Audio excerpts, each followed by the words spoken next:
안녕하세요. 저는 결혼한 지 4년 만에 이혼하게 된 30대 이혼녀입니다. 얼마 전까지 쉽지 않은 시간을 보내고 갓난 딸아이와 함께 겨우 일상을 회복 중이에요. 제 사연도 라디오에 보내보고 싶었는데 직장 복직을 하기까지 얼마 남지 않은 휴식 시간에 올려보는 게 좋을 것 같아서 컴퓨터를 켜게 되었습니다. 시간 여유 되신다면 제 이야기 한번 들어봐 주세요. 저랑 남편은 같은 회사에서 사내 연애로 만나 결혼을 하게 되었습니다. 서울에서 일을 해서 서울로 신혼집을 구하고 싶었는데 생각보다 돈 많이 들어서 경기도로 이사를 했어요. 그참에 저랑 남편 직장도 이직을 하게 되었죠. 그 탓에 같은 회사를 다니던 저희가 갈라진 셈이기도 했습니다. 혼자서 서울살이 할 때보다 둘이서 같이 집 구해 서울살이를 하는 것이 확실히 더 어려운 것 같더라고요. 그래도 경기도 생활이 나쁘진 않았어요. 다만 대중교통 이용이 너무 힘들었습니다. 저는 원래 서울에서 일을 다닐 땐 회사랑 집이 가까워서 걸어 다녔거든요. 근데 지옥철 장난 아니더라고요. 왜 출근길을 지옥길이라고 하는 건지 그제야 경험을 하게 되었습니다. 남편은 자차가 있어서 그나마 괜찮은데 저는 남편과 회사가 반대 방향이라서 얻어 탈 수도 없어요. 아무래도 면허를 따야겠다는 생각을 그때 처음 하기도 했습니다. 어쩔 수 없이 지하철을 이용했던 저는 매 순간 출퇴근길의 전쟁이에요. 그래도 퇴근길은 괜찮습니다. 그런데 출근길은 조금만 늦어도 자칫 못할 수도 있거든요. 제가 타는 시간엔 사람들이 줄을 서 있어요. 이직해서 업무 환경 적응하기도 바쁜데 지하철에서부터 기운을 쫙 빼버리니까 그저 하루 종일 피곤에 찌들게 되더라고요. 그래도 동료 직원들이 다들 마음이 좋아서 동료로부터 받는 스트레스는 없는 것이 그나마 다행이었어요. 저희 회사는 회사 식구들끼리 같이 밥을 먹는데 부장님께서 법인카드로 항상 긁어주세요. 어느 회사를 가나 좋은 상사를 만난다는 건 쉽지 않은데 다행히 제 회사 부장님은 굉장히 친근하시고 편견 없으신 좋은 분이셨어요. 그래서 그런지 직원들이 식사 메뉴를 정할 때 보면 부장님과의 관계가 어떤지 드러나요. 전혀 눈치 안 보고 먹고 싶은 메뉴를 고르더라고요. 부장님은 메뉴 중에서도 늘 비싼 걸 드십니다. 아마 밑에 직원들이 자기 눈치 볼까봐 그러지 말라고 손수 모범을 보여주시는 것 같았어요. 저도 이직하고 나서 부장님 덕분에 적응을 빨리 했습니다. 배울 점도 많고 참 옆집 삼촌 같은 느낌이 나는 분이라 이직한 회사에 아주 만족을 했었죠. 출근길만 괜찮다면 경기도로 이사를 선택한 걸 100% 만족했을 겁니다. 부서 동료들과 친해지고 부장님과도 거리낌이 없어지다 보니 서로 식사를 하면 자연스레 대화가 오갔는데요. 아무래도 제가 새 사원이라서 제게 질문이 몇 번씩 들어와요. 당연히 어디 살고 있는지는 공식 질문이 아니겠습니까? 저는 집 얘기를 하면서 세트로 떠오르는 지옥철 얘기도 해줬어요.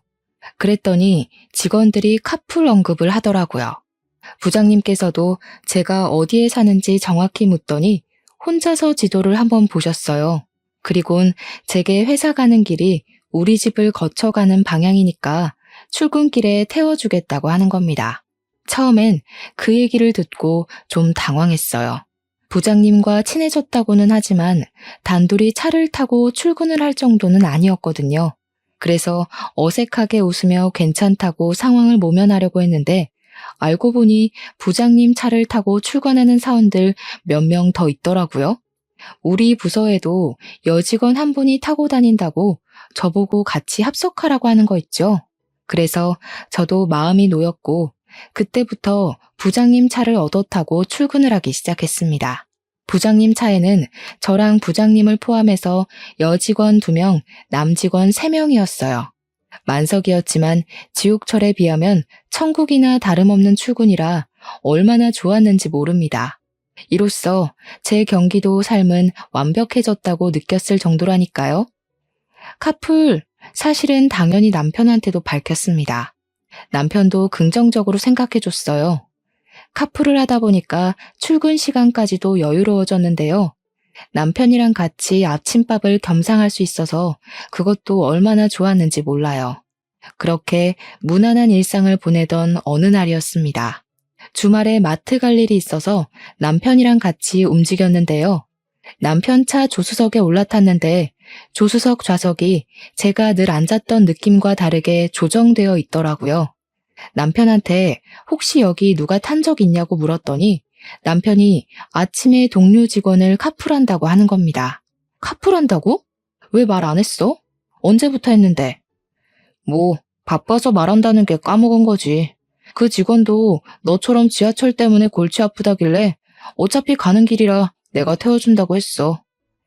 남편은 제 질문에 심드렁한 태도를 보이면서 자꾸 주제를 돌리려고 딴말을 시전했습니다. 그 모습이 너무 부자연스러워 보였어요. 그렇다고 제가 딱히 뭔 말을 더 할 게 없어서 그냥 그렇게 상황이 넘어가긴 했습니다. 그래도 영 찝찝함이 가시지 않길래 그 뒤로 남편을 유심히 주시하게 되었어요. 그대로 며칠이 더 흐른 후 저는 우연히 남편 폰을 볼 기회가 있었습니다. 남편은 잠금을 귀찮아하는 타입이라 늘 풀려 있어요. 남편 잠깐 자리 비웠을 때 채팅창을 들어가 봤더니 가장 최근 대화창에 의문의 여자 프로필이 있더라고요. 그 여직원과 대화를 많이 한 것 같길래 눌러봤어요. 그렇게 저의 찝찝함은 최대치로 상승해버렸습니다. 대화 내용을 보니까 남편이 카풀해준다는 동료 직원이 여직원이더라고요. 물론 단순히 남편과 같이 출근하는 직원이 여직원이라서 제가 이러는 게 아닙니다. 그 여직원과 나눈 대화 내용이 기분 나빠서 그래요. 서로 주고받는 대화가 연인이라 해도 만무할 만큼 너무 알콩달콩 하더라고요. 여직원이 무슨 아침에 간단한 과일이나 간식, 커피를 챙겨온다고 하면 남편이 눈웃음 보내면서 너무 좋다고 그 어린 여직원을 칭찬하고 띄워주고 난리인 거 있죠. 제일 마지막에 한 멘트에는 심지어 여직원이 남편에게 하트 이모티콘까지 보내놓은 거 아니겠습니까? 대리님 내일 봬요. 제 꿈꾸세요. 이런 말을 왜 하는 걸까요? 거기에 남편은 또 뭐라고 답해놓은 줄 아시나요? 결혼하고 나서 저한테는 생전 이모티콘 안 써주던 남편이 그 여직원에게는 사랑의 총알을 쏘는 이모티콘을 보내놨네요. 이건 남편에게 안 물어볼 수가 없어서 저는 당장 남편에게 가서 숨기지 않고 남편에게 물어봤어요. 당신 카프라는 직원이 여직원이었어? 왜 말 안 했어? 그 여직원이랑 단둘이 출근하고 있는 거야? 설마 퇴근도 같이 해? 내 폰 봤냐? 왜 남의 폰을 함부로 보고 난리야? 카풀하는 게 뭐? 그래 한다. 너도 카풀하면서 뭘 그렇게 정색해? 너는 되고 나는 안 돼? 내가 남 직원이랑 단둘이 타고 다니니? 둘이 대화한 거 보니까 그 여직원이랑 아주 신혼부부가 따로 없던데? 같이 출퇴근하는 거면 차만 얻어 타면 되지. 뭐하러 도시락을 싸고 커피를 챙겨오고 난린데. 그리고 당신 회사는 사원이 대리한테 내 꿈꾸라고 그러니? 막 하트 보내고? 아, 좀. 지금 하고 싶은 말이 뭔데? 내가 바람 피운다는 거냐? 야, 너 그거 정신병이야. 내가 무슨 스킨십을 했냐? 모텔을 갔어? 누가 보면 의부증이라고 보겠네. 이상한 소설 좀 쓰지 마. 무슨 말도 안 되는 소리라고 있어. 남편은 제게 성질을 와락 내면서 쌍욕까지 했습니다. 제가 여러 번 물은 것도 아니고 그날 처음 한번 물어본 거였어요. 그런 저를 정신병 취급까지 하는 남편에게 저도 서운하더라고요. 남편이 제게 해준 해명은 하나도 와닿지가 않고 시원하게 찝찝함이 사라진 것도 아닌데 되레 욕을 먹어버렸으니 남편이 너무 미웠습니다. 한편으로는 제가 본 의심스러운 정황이 사실일지도 모른다는 생각에 겁도 났어요. 그래서 그날은 저도 화가 나고 눈물 나서 서울에 있는 친정집으로 가버렸습니다. 부모님이 갑자기 찾아온 저를 보고 놀랐고 저는 굳이 남편과 있었던 일을 안 숨기고 얘기해줬어요. 난감했던 부모님은 제가 친정에 있다는 걸 몰래 남편에게 연락해서 알려줬나 보더라고요. 그날 밤에 남편이 찾아왔는데 친정 부모님께 줄 선물하고 제 것도 챙겨서 온 겁니다. 그리고 남편이 제게 먼저 잘못했다고 용서를 빌었어요. 내가 미안해. 그래도 이렇게 갑자기 친정으로 와버리면 어떻게 해. 장모님께서 전화와서 그렇게 얘기하는데 내가 얼마나 간 떨어질 뻔했는지 알아? 남의 집 귀한 딸내미 흠집냈다고 생각하실까봐 얼마나 노심초사했다고. 당신이 생각하는 그런 거 진짜 아니야. 그 여직원이 애교가 많아서 그랬을 뿐이야. 그 여직원이 애교 많고 안 많고가 중요한 게 아니잖아. 당신이 그걸 왜 받아주고 있냐고. 당신은 내가 다른 남자랑 하트 이모티콘 주고받고 아침마다 둘이서 도시락 까먹고 하면 좋겠어? 당연히 싫지. 상상만 해도 질투나네. 미안하다. 내가 입장 바꿔서 생각해봤어야 했는데 실수했어. 다신 안 그럴 테니까 그만 집에 돌아가자. 그럼 약속해. 카풀하지 않기로.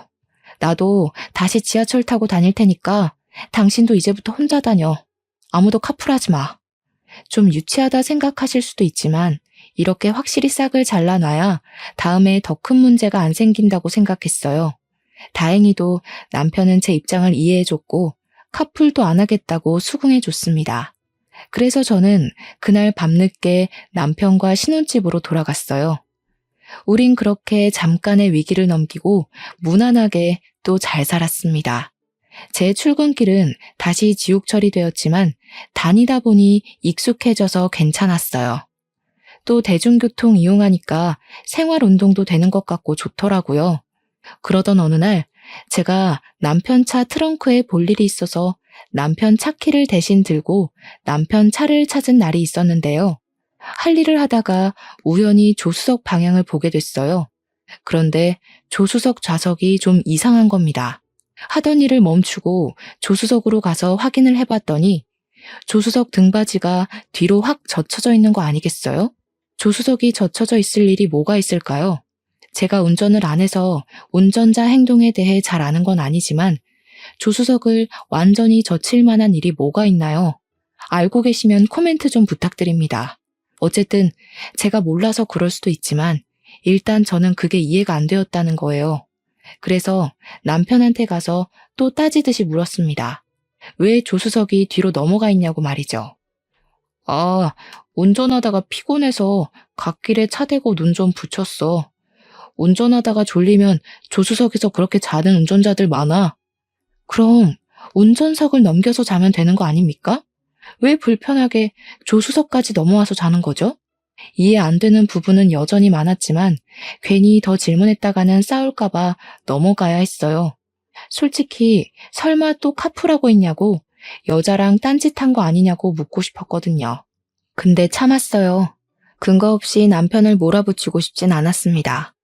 그 일은 그냥 그렇게 넘어갔어요.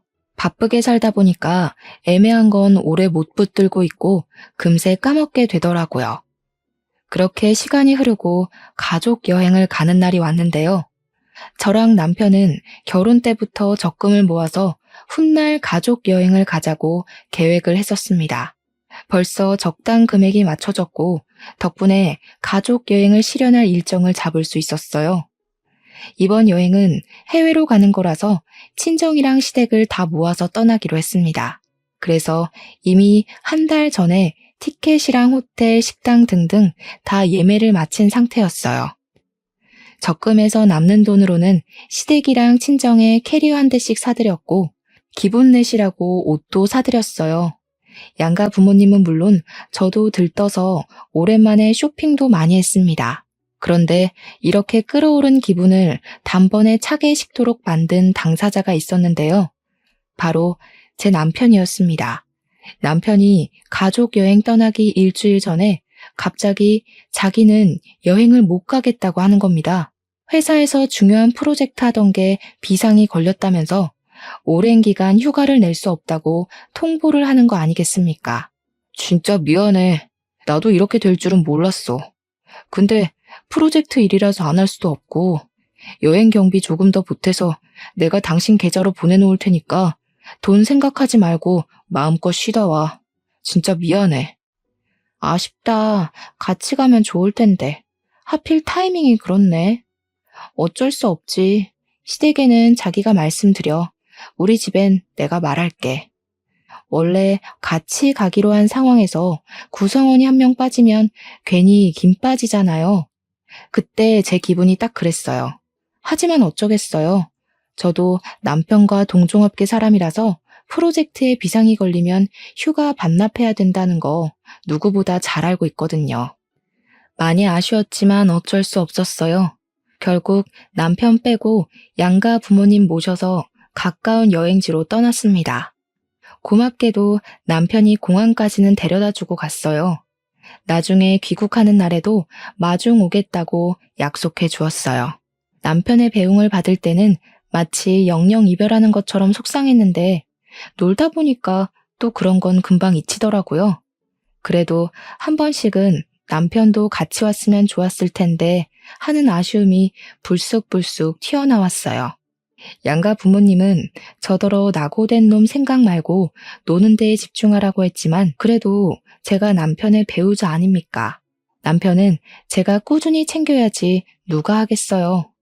한참 돌아다니면서 실컷 먹고 저녁 식사는 호텔 레스토랑을 예약해 놓았습니다. 마침 저희가 그 호텔에 묵었기 때문에 잠깐 옷 갈아입는다고 숙소로 흩어졌어요. 남편이 왔다면 같이 사용했을 호텔에서 저 혼자 덩그러니 침대에 앉아 휴대폰을 확인했습니다. 여유 시간이 있어서 남편한테 연락해 보려고요. 때마침 남편한테 먼저 문자가 와 있더라고요. 잘 노는지 궁금해서 연락했겠구나 싶은 생각을 하면서 확인했는데 그 문자 내용이 좀 이상했습니다. 저기요, 나 회식 끝났어. 이제 차 타거든? 집에 가서 많이 사랑해 줄게. 기다려. 제가 여행을 떠나서 집에 없는 거 알 텐데 남편이 왜 이런 문자를 보냈지? 처음에는 당황스러웠어요. 근데 생각할수록 뭔가 수상하게 느껴지더라고요. 저는 바로 남편한테 전화를 걸었습니다. 안 받더라고요. 계속 걸었어요. 근데 거는 족족 고의로 끊어지기만 하더니 나중에는 아예 전화가 꺼져 있다는 신호음이 들렸습니다. 그 뒤로도 여행 내내 남편에게서 연락이 안 되었어요. 이거 정말 수상하지 않습니까? 이건 제가 남편에게 따지고 들어도 의부증이냐는 욕먹을 이유 없는 거 아닌가요? 여행을 오고 당일만 즐거웠지 저는 남편 때문에 신경 쓰여서 남은 여행 기간 동안 엄청난 스트레스를 받으며 보냈습니다. 한국으로 돌아갈 날만 기다리며 칼을 갈았어요. 그리고 드디어 한국 귀국날. 원래라면 남편이 데리러 오기로 했는데 연락이 안 되니까 저는 양가 부모님께 택시비를 챙겨드리고 배웅해야 했습니다. 저도 택시를 타고 바로 집으로 갔어요. 남편은 당연히 출근을 해서 없는 시간이었습니다. 저는 도착하자마자 가방 정리도 안 하고 옷도 안 갈아입고 바로 집을 뒤졌어요. 아니, 딱히 뒤질 필요도 없었습니다. 화장실 들어가자마자 쓰레기통에 보이는 피임 도구 포장지를 보고서 남편의 불륜을 확신했어요. 남편이 평소 청소하는 걸 잘 못해서 제가 가족여행 가기 전에 쓰레기를 한번 싹 다 정리해주고 갔거든요.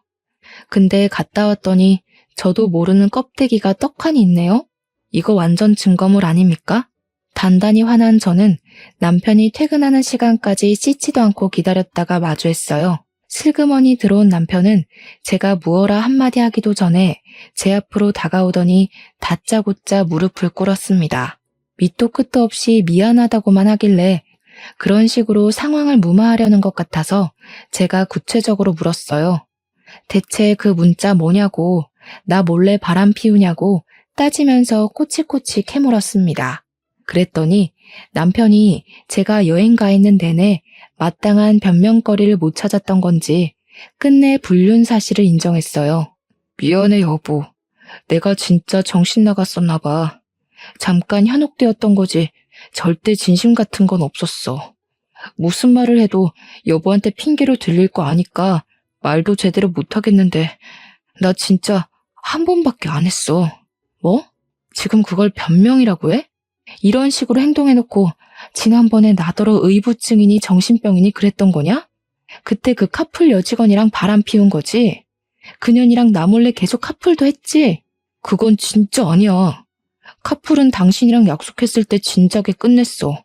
그냥 그 애가 갑자기 자기 애인이랑 헤어졌다고 술 한잔 해주면 안 되냐고 해서 밖에 춥기도 하고 우리 집에서 간단하게 한잔 했는데 그래서 잤다. 심지어 우리 집을 데리고 왔네. 그래, 그랬겠지. 그랬으니까 미처 뒤처리도 제대로 못하고 나한테 걸렸겠지. 나 더 이상 당신이랑 할 말 없어. 그냥 이혼하자.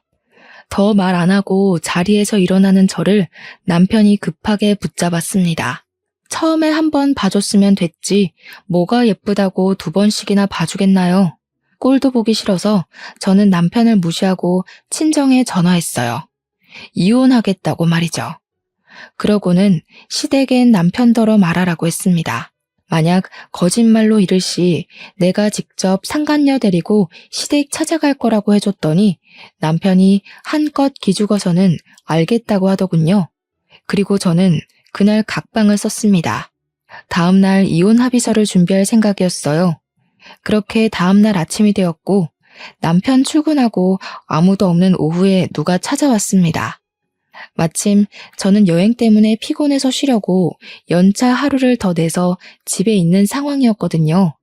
그 시간에 올 사람은 남편 말고는 없는데 혹시 시댁에서 찾아온 건가 싶어서 인터폰을 확인했어요. 그런데 처음 보는 아가씨가 서 있더라고요. 누구냐고 물었더니 돌아오는 답변이 아주 기가 막혔습니다. 세상에나 제가 가족여행 가 있을 때 남편이 실수로 제게 보냈던 문자의 진짜 주인공이시더라고요. 남편의 상간녀란 말입니다. 꼴에 한 번 와봤다고 이 집을 또 찾아온 게 너무 웃긴 거 있죠? 낯짝 두껍게 제가 있는 시간을 알고 찾아온 것 같았어요. 무슨 소리를 하려고 왔나 궁금해서 문을 열어줬습니다. 일단은 제가 먼저 상간녀에게 통성명 없이 통보했어요. 이혼해 줄 테니까 남편 데리고 살라고 했죠. 그랬더니 갑자기 상간녀가 냅다 무릎을 꿇대요. 죄송해요, 사모님. 제가 죽을 죄를 지었어요. 그러니까 제발 이혼은 하지 말아주세요. 저희 그렇게 오래 만난 거 아니고 진지한 사이도 아니거든요. 진짜 잠깐 제정신 아니었던 거예요. 제가 다 정리할 테니까 제발 이혼하지 마세요. 제가 예상했던 시나리오가 아니라서 황당하기도 했고 기가 막히기도 해서 웃음이 터졌습니다. 불륜 저지를 땐 짜릿하고 좋았는데 막상 책임지려고 하니까 싫었나 보더라고요. 내가 왜 그래야 되죠? 이미 그쪽이 우리 가정 다 파탄냈어요. 실컷 불 질러놓고 다 타버린 쓰레기장에서 저더러 도망가지 말고 살라고요. 그건 피해자 두 번 죽이는 일이죠. 이왕 몸이 시키는 대로 저질렀으면 계속 몸이 시키는 대로만 움직여요. 쓸데없이 계산하려 하지 말고. 잘못했어요, 사모님. 다시는 대리님 앞에 나타나지 않을게요. 저 때문에 대리님이 흔들린 거니까 제가 알아서 떨어져 나가면 대리님도 다신 한눈 안 팔 거예요. 제발 부탁드려요. 너무 화가 났습니다. 상간녀가 뻔뻔한 표정만 지어도 바로 머리채를 잡아버리려고 했는데 이렇게 두 손 싹싹 빌면서 용서를 구하니까 진짜 돌아버리겠더라고요. 솔직히 이혼하지 말라는 상간녀 말에 안 흔들렸다면 거짓말입니다. 요즘은 이혼이 예전보다 쉽긴 해도 저는 제 인생의 결혼 실패 이력을 남기고 싶지 않았거든요. 무슨 욕을 하셔도 달게 받을게요. 근데 이혼만큼은 제발요. 대리님이 사모님 많이 좋아하고 계세요. 그런데 이혼하면 두 분 너무 속상하실 거잖아요. 제가 불청객 맞으니까 제가 알아서 빠져준다고요. 불청객이 사라져주겠다는데 굳이 이혼할 필요는 없지 않으세요? 지금 장난해요? 학교에서 반성문 쓰는 겁니까? 실컷 불륜행각 다 저질러서 잘 사는 가정 어지럽혀 놓고 어쩜 뻔뻔하게 이혼을 하지 말라고 해요? 그쪽이 뭔데 내 선택에 이래라 저래라 간섭하는 거냐고요. 상간녀는 자기 때문에 이혼만은 말아달라 사정하고 겨우 떠났습니다. 그 뒤로 저 진짜 많이 고민했어요. 뒤도 안 돌아보고 이혼을 하려고 했는데 남편과 상간녀가 서로 나서서 용서하고 이혼을 말리는 꼴이니 안 그래도 머릿속 복잡해 죽겠고 어떤 방향으로든 결론을 내고 싶었습니다. 그러나 하필 그 시기에 뜻밖의 소식이 찾아왔어요. 황당하게도 제가 임신을 해버린 겁니다. 임신한 걸 한 달 좀 넘어서 알게 됐는데 아무래도 가족 여행 가기 전에 만들어진 아이 같았어요. 임신 때문에 더 이혼이 고민되었습니다. 솔직히 이혼하지 말자는 쪽으로 마음이 기울고 있었어요. 저는 남편에게 임신 사실을 알리면서 주먹으로 한 대 쥐어 박아줬습니다. 그러자 남편이 다시 무릎을 꿇으면서 앞으로는 절대 바람 안 피운다고 울면서 매달리더군요. 결국 저는 아기 때문에 이혼을 포기하게 되었어요. 아기에게 완연한 가정을 선물해주고 싶었거든요. 그렇다고 제가 남편을 용서한 건 아닙니다. 저는 남편의 실수를 절대 잊지 않고 남편 태도를 지켜봤어요. 의외로 남편은 제가 출산을 할 때까지 연애 때도 안 보여줬던 사랑과 노력을 쏟아붓더라고요. 퇴근하면 바로 집에 오는 것은 기본이었고 제가 먹고 싶다는 게 있으면 새벽 늦게라도 동네를 다 돌아서 갖다 바쳐줬어요. 매일 밤 자기 전에 마사지도 해줬고 틀살 크림은 저보다 더 꼼꼼하게 챙겨서 발라주었습니다. 남편은 정말 지극정성이었어요. 10번 찍어 안 넘어가는 나무 없듯이 저도 남편의 한결같은 헌신에 끝내 마음이 풀리고 말았습니다. 저는 그렇게 남편에게 공주 대접을 받으면서 무사히 순산을 했어요. 아주 예쁜 딸을 낳았습니다. 남편이 딸을 안으면서 세상을 다 가진 얼굴을 만들었을 때 그 순간 저는 남편과의 관계에서 더 없는 행복을 느꼈어요. 남편이 건네는 손을 맞잡으면서 우리 더 열심히 살자고, 우리 딸같이 잘 키워보자고 서로 다짐하고 약속했습니다. 가족 하나 더 생겼을 뿐인데 집안 분위기가 많이 바뀌었어요. 조금 더 가족이란 울타리가 단단해진 느낌이었달까?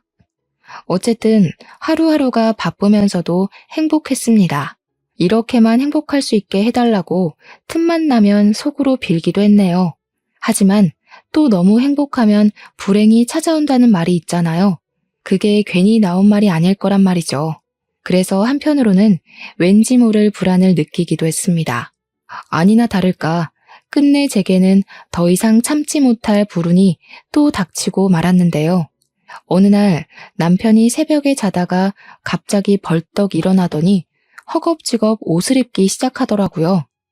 덩달아 놀란 저도 몸을 일으키며 왜 그러냐고 물었는데 남편 하는 말이 부장님 아내가 상을 당했다고 하는 겁니다. 그 말에 저도 당황해서 얼른 남편의 검은 옷 찾아주고 양말까지 챙겨주었어요. 세수도 못하고 나가는 남편을 위해서 대충 물티슈로 눈곱만 정리해준 뒤 배웅을 했습니다. 오늘 아침까지 못 들어올 것 같으니까 나 신경 쓰지 말고 자. 우리 딸한테 무슨 문제 있으면 바로 연락하고. 우리 걱정하지 말고 당신 운전 조심해. 서울이라고 했지? 이 새벽에 언제 거기까지 가냐. 졸릴 것 같으면 차에 있는 껌 꼭 씹어. 남편은 제게 걱정 말라고 괜히 깨워서 미안하다며 제 이마에 뽀뽀를 해주고 나갔습니다. 그렇게 치밀하게 준비해서 나가더니 결국 이 모든 게 거짓말이란 걸 알았을 때 정말 괴로웠어요. 알고 보니까 남편이 그리 바쁘게 튀어나간 것이 부장님 아내 상이 아니라 상간녀 출산 때문이었더라고요. 그걸 제가 어떻게 눈치챘는지 말씀드릴게요. 급하게 나간 남편 때문에 잠이 깬 저는 우리 딸이 잘 자는지 살피다가 일찍 깬 김에 세탁기 예약 맞추려고 빨래 뒤졌거든요. 근데 그 순간 낯선 냄새가 코로 훅 들어오더라고요. 저도 남편도 누구도 쓰지 않는 향수 냄새였습니다. 그래서 저는 그 옷을 찾아 일일이 냄새를 맡아봤고 유독 심하게 냄새가 나고 있는 남편의 등산복 바지를 발견했어요. 바로 그 옷 뒤졌는데 뒷주머니에서 웬 영수증이 있길래 살펴보니까 상표가 어느 산부인과더라고요. 그때 저는 잊고 있던 과거의 트라우마가 바로 도졌습니다. 제가 남편의 부장님을 모르는 게 아니거든요. 남편이 신혼 때에 직장 사람들을 집으로 데려온 적이 있어서 안면을 튼 사이입니다. 그래서 저는 확인을 하고 싶었어요. 그렇다고 늦은 새벽에 민폐를 끼칠 순 없어 뜬 눈으로 남은 새벽을 다 지샌 후에 다음날 아침까지 기다렸다가 일찍 부장님께 연락해봤습니다. 부장님 연락처는 남편 회사에 전화만 해도 부장님 책상으로 연결될 수 있었어요. 안녕하세요, 부장님. 저 김지훈 대리 와이프입니다. 남편 혼자만 보내서 죄송해요. 저도 같이 갔어야 했는데 딸이 있어서 못 가보고 이렇게 전화만 드려요. 아, 김지훈 대리 알죠? 근데 무슨 말씀이신지 이해가 잘 안 되네요. 김지훈 대리를 어디에 보냈다는 거죠? 오늘 연차를 낸 걸로 알고 있는데요. 네? 사모님께서 상을 당하셨다고 들었는데 아닌가요? 저는 그때 부장님의 불쾌한 헛기침을 들었습니다. 역시 이 모든 건 남편의 핑계였다는 것이 밝혀진 셈이었어요. 남편에 대한 불륜을 확신했죠. 저는 바로 부장님께 사과를 드린 후에 남편을 어떻게 맞이할지 생각했습니다. 근데 나중에 오후 좀 넘어가니까 남편한테 따로 문자가 오더라고요. 문자를 보면서 진짜 온갖 정남이가 다 떨어졌어요. 남편은 지금 부장님이 너무 힘들어하셔서 동료들끼리 3일 내내 곁을 지켜주기로 했다며 외박한다고 하는 거 아니겠어요? 순간 기가 막혀서 웃음도 안 나왔습니다. 제 분노는 시간이 갈수록 최대치를 향해 올라갔어요. 가만히 앉아서 남편을 기다리고 있을 수만은 없겠더라고요. 짜증이 한가득 났던 저는 다음날 아침 딸을 데리고 제가 영수증에서 본 산부인과를 찾아갔습니다. 영수증 날짜를 보니까 산부인과를 방문한 지 얼마 안 된 것 같던데 혹시 상간녀와 남편에 대한 정보라도 얻을 수 있을까 싶어서 찾아갔어요. 와, 그런데 정보는 무슨 그냥 남편이 거기에 있더라고요. 병원 직원들에게 상간녀 이름을 물어보니 그 즉시 병실 호수를 알려주는데 그 순간 숨이 턱 막혔습니다. 직원들이 알려준 곳으로 가서 문 열었는데 우습게도 둘 다 아직 꿈나라인 거 있죠? 들어가서 제대로 구경해보니까 여자 얼굴은 좀 낯익더라고요. 누군가 했더니 지난번에 저한테 이혼하지 말랬던 그년 아니겠습니까? 두 사람 꼬락서니가 기가 막혀서 그걸 그대로 지켜보기가 싫었어요. 저는 바로 주위에 있는 가습기 물 뽑아서 자고 있는 남편 얼굴에 확 들이부어 버렸습니다. 남편이 쌍욕하면서 깜짝 놀라 깨더니 저를 발견하곤 더 놀란 얼굴을 했어요. 순식간에 산만한 분위기에 상간녀도 잠에서 깼습니다. 상간녀 또한 저를 알아보곤 꽤나 당황하더라고요. 저를 보면서도 꿀먹은 벙어리처럼 아무 말도 못하는 그들을 향해 저는 참아왔던 분노를 터뜨렸습니다. 야, 당신 내가 이혼하자고 할 때 왜 잡았니? 니녀는 내가 이 새끼 가지라고 했을 때 왜 싫다고 밀어냈어? 그래놓고 지금 이거 뭐 하자는 건데? 사람 속 뒤집어 놓는 악취미라도 있는 거야? 둘이 그게 통해서 계속 만났던 거냐? 이 쓰레기들이 보자 하니까 사람 바보 만드네? 여보, 어떻게 여기를 알고 왔어? 아니, 지금 여보가 오해한 거야. 내가 나가서 설명해 줄게. 몸도 성치 않으면서 애까지 데리고 이런 데로 오면 어떡해?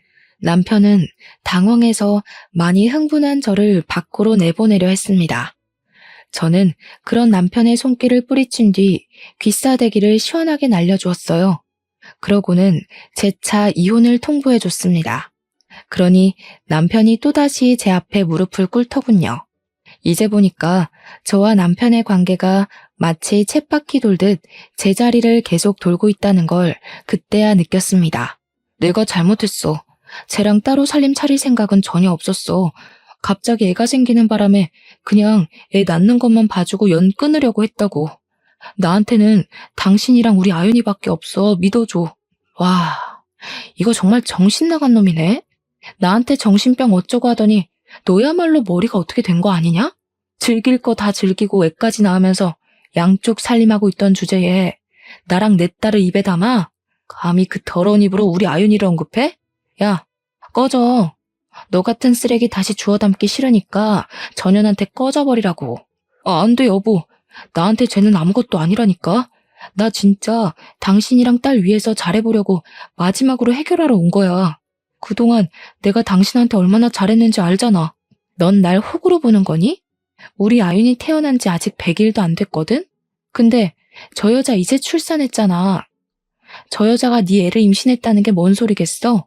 네가 나한테 잘하는 척 연기하면서 전현이랑 붙어먹고 있었단 소리 아니야.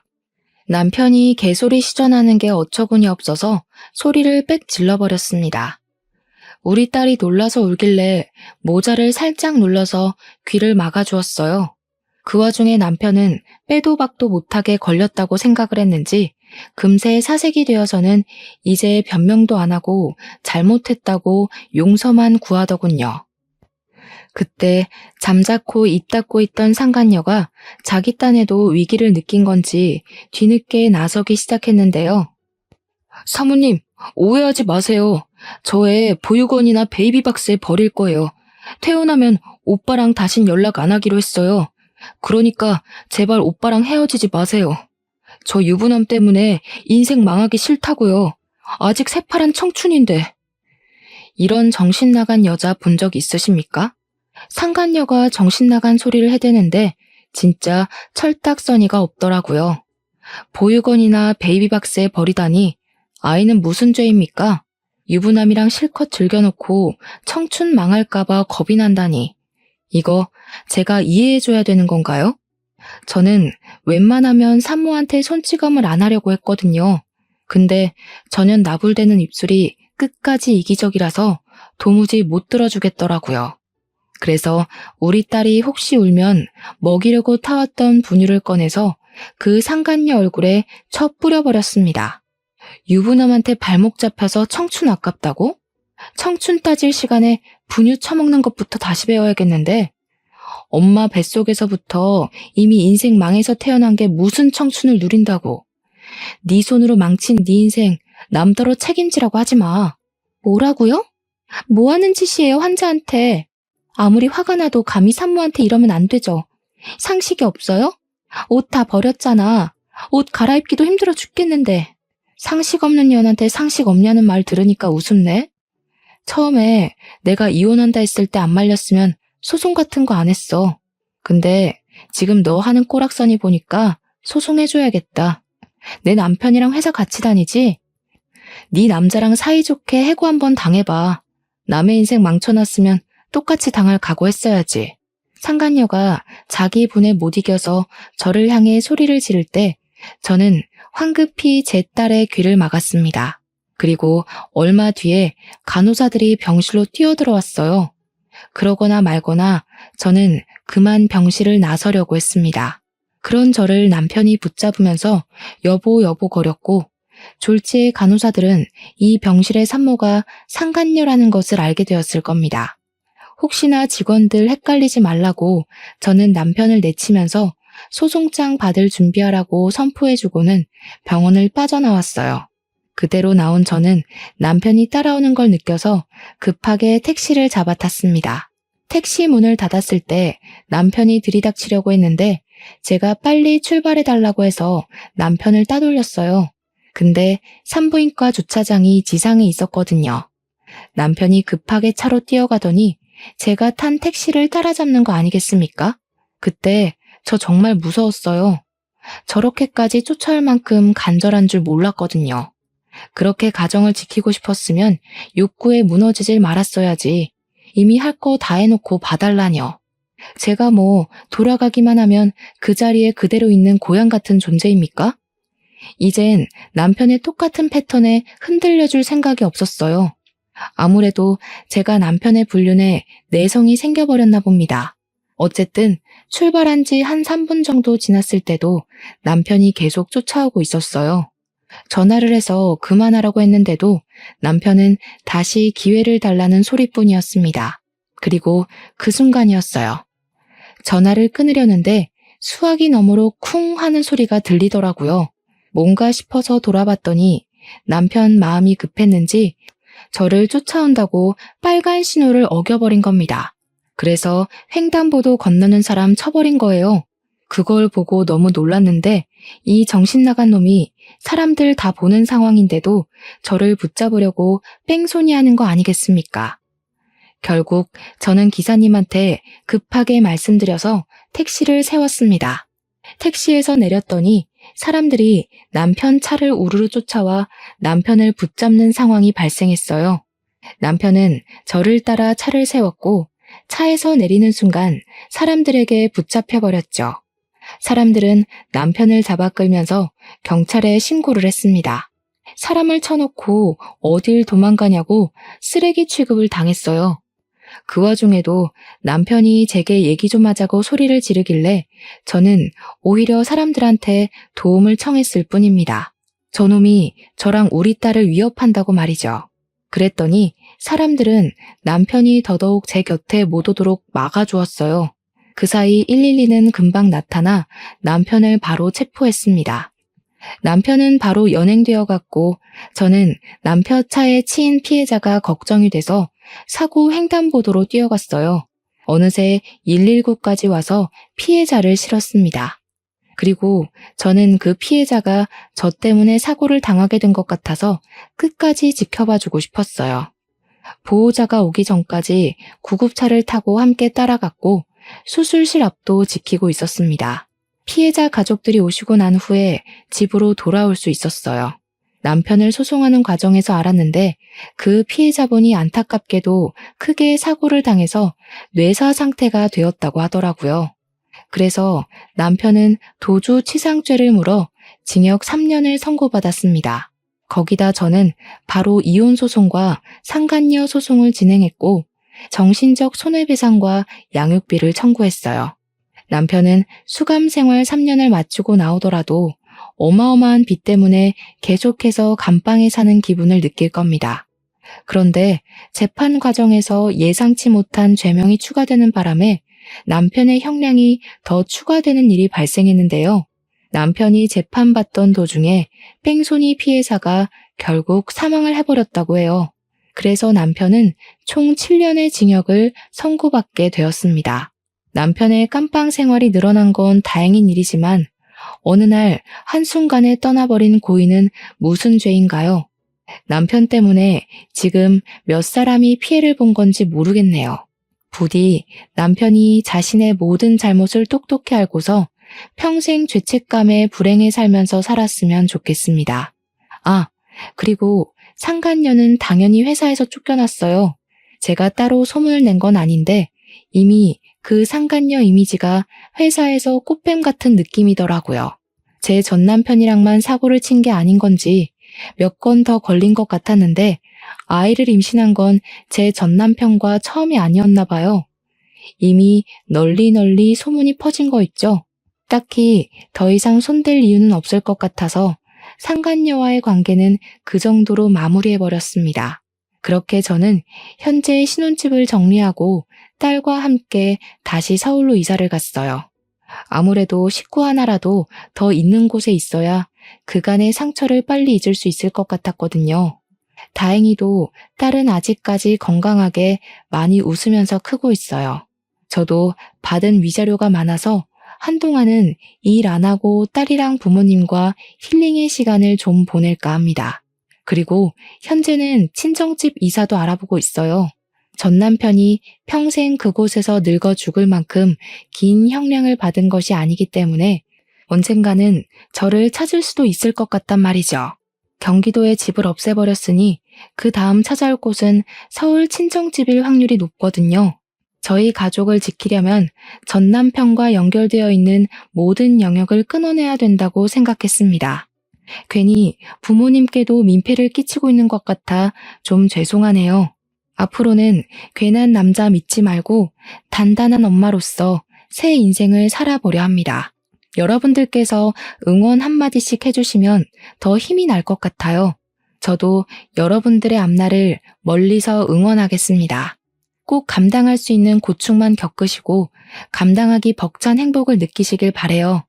그럼 지금까지 사연 들어주셔서 감사합니다.